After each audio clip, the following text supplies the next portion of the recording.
All right, you're listening to On Deck, presented by Amazing Met Zone. I'm your boy, Phil from Shirley, here by myself today, and I wanted to talk about my top five World Series of my life. Starting it off with my number five.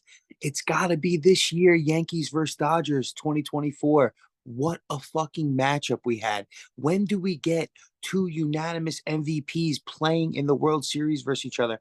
These two monster teams, these legendary franchises, Dodgers versus Yanks, finally going up against each other. We never see this in baseball where we see these two teams going at it. So with the superstars, so it has to be on my list. My number five. I know it let people down. It was only in five games, but listen, these games were all really good. As a baseball fan, I loved every second of it. So I have to put this on my list. My number five: Dodgers versus Yankees this year because of the star power and everything. Right. My number four, let's flash back to 2016, Cubs versus Indians. How can you not have this on your list?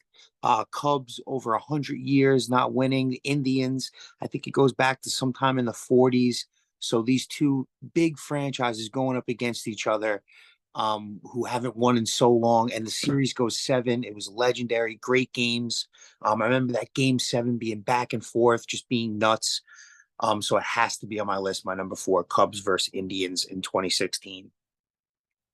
My number three, 2011 Cardinals versus Rangers. The Cardinals taking down the Rangers. The Rangers never winning a World Series at that time in their careers.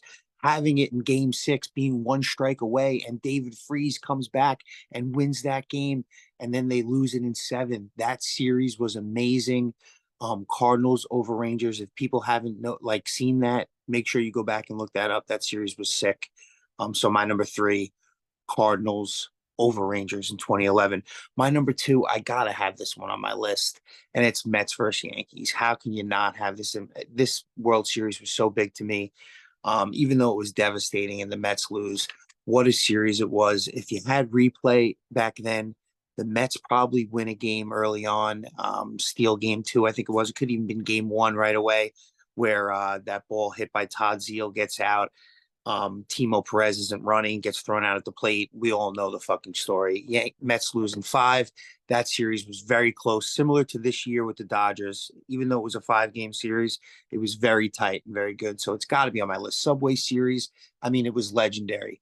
But my number one, it's has to be on everybody's list who grew up in my lifetime, the 2001 World Series, the Yankees versus the Diamondbacks. Yankees going for four wins in a row. We all know what happened in 9/11. I still remember my dad looking at me like a piece of shit because I was rooting for the Yankees. I mean, I was rooting for the Diamondbacks against the Yankees. But that series was crazy. The legendary late inning home runs. Young Kim just giving up back-to-back days home runs. Late versus Tino Martinez, Scott Brosius. Derek Jeter becomes Mr. November. That 2001 series getting walked off in game seven. I mean, Schilling and Randy Johnson going up against the mighty Yankees. It has to be number one. My number one all-time World Series in my life, D-backs versus Yanks. All right, and that was my top five World Series. Let me know what I missed. Let me know what your top five is. Thanks for listening.